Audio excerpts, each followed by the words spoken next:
O Evangelho de Lucas, capítulo 17. O pecado e o perdão.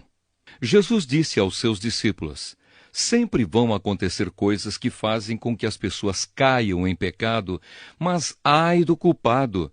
Seria melhor para essa pessoa que ela fosse jogada no mar com uma grande pedra de moinho amarrada no pescoço do que fazer com que um destes pequeninos peque. Tenham cuidado. Se o seu irmão pecar, repreenda-o. Se ele se arrepender, perdoe. Se pecar contra você 7 vezes num dia, e cada vez vier e disser, me arrependo, então perdoe. A fé. Os apóstolos pediram ao Senhor, aumente a nossa fé. E ele respondeu, se a fé que vocês têm fosse do tamanho de uma semente de mostarda, vocês poderiam dizer a esta figueira brava, arranque-se pelas raízes e vá se plantar no mar, e ela obedeceria. O dever do empregado. Jesus disse, façam de conta que um de vocês tem um empregado que trabalha na lavoura ou cuida das ovelhas. Quando ele volta do campo, será que você vai dizer, venha depressa e sente-se à mesa?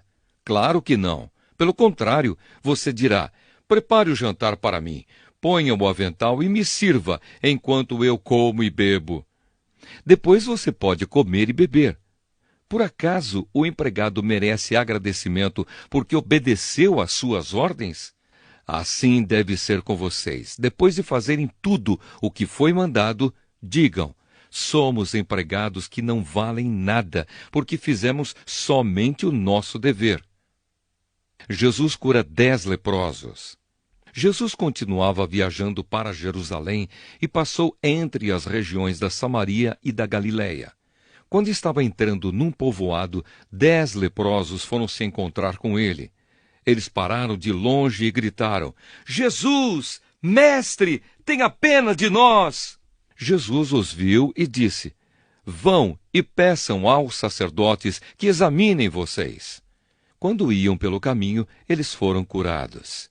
E quando um deles, que era samaritano, viu que estava curado, voltou louvando a Deus em voz alta, ajoelhou-se aos pés de Jesus e lhe agradeceu. Jesus disse, os homens que foram curados eram 10. Onde estão os outros 9? Por que somente este estrangeiro voltou para louvar a Deus? E Jesus disse a ele, levante-se e vá. Você está curado porque teve fé. A vinda do reino. Alguns fariseus perguntaram a Jesus quando ia chegar o reino de Deus. Ele respondeu, quando o reino de Deus chegar, não será uma coisa que se possa ver. Ninguém vai dizer, vejam, está aqui ou está ali, porque o reino de Deus está dentro de vocês. Então ele disse aos discípulos, chegará o tempo em que vocês vão querer ver um dos dias em que o Filho do Homem já tiver chegado, mas não verão. Alguns vão dizer a vocês, olhem aqui, ou olhem ali, porém não saiam para procurá-lo. Porque assim como o relâmpago brilha de uma ponta do céu até a outra, assim será no dia em que o Filho do Homem vier. Mas primeiro ele precisa sofrer e ser rejeitado pelo povo de hoje.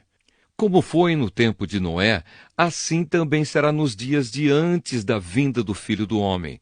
Todos comiam e bebiam, e os homens e as mulheres casavam, até o dia em que Noé entrou na barca.